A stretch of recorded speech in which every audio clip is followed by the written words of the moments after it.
ভাগ্যের ওপরে কারো হাত নেই। জেলেরা যখন মাছ ধরতে যান তখন কতটা মাছ পাবেন না পাবেন তার অনেকটাই ছেড়ে দেন ভাগ্যের উপরে। কিন্তু ভাগ্যের জোরে এমন অদ্ভুত একটি জীব যে তাদের জালে ধরা পড়বে তা ভাবতেও পারেননি অস্ট্রেলিয়ার মৎস্যজীবীরা। বছরখানেক আগে জেমস ওয়েন এবং তার সহযোগীরা আর 5টা দিনের মতোই ট্রলার নিয়ে মাছ ধরতে গিয়েছিলেন পোর্টল্যান্ডের সমুদ্রে।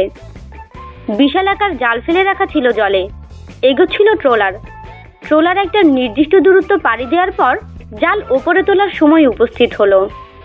জাল ধরে টান দেওয়ার সময়ই বেশ ভারী ঠেকলো জালটা। জেমসরা বেশ উৎসাহী হয়ে উঠলেন, ভাবলেন আজ নিশ্চয়ই প্রচুর পরিমাণে মাছ ধরা উঠবে জালে। কিন্তু তাদের কল্পনাতেই ছিল না জালে কি ধরা পড়ছে। জাল যখন ওপরে উঠল তখন দেখা গেল জাল একেবারে মাছে পরিপূর্ণ। প্রচুর পরিমাণে মাছ ধরা পড়েছে জালে। স্বভাবতই খুশি জেমসরা তখনও জানেন না মাছের ভিড়ে কোন ভয়ঙ্কর জীব লুকিয়ে রয়েছে। জাল খালি করার জন্য মাছ বার করা শুরু হতেই জেমসরা টের পান জালের মধ্যেই লুকিয়ে রয়েছে কোনো বিশাল এক জীব। তারপরে বোঝা যায় আসলে জালের মধ্যে মাছের সঙ্গে উঠে এসেছে একটি দানব হাঙর।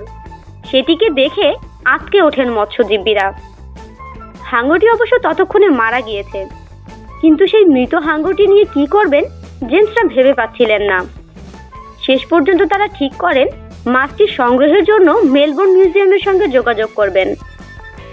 মেলবোর্ন মিউজিয়ামের কিউরেটর ডক্টর মার্টিন গুমর এই প্রসঙ্গে জানান, এটি আদতে বাস্কিং শার্ক। হাঙরটির দৈর্ঘ্য 6.2 মিটার। এর বুকের কাছে থাকা পেক্টোরাল পাখনা দুটি 1 মিটার লম্বা আর পেছনের ডানা দুটি 1.2 মিটার লম্বা। গত 80 বছরে এর থেকে বড় হাঙর ধরা পড়েনি অস্ট্রেলিয়ায়।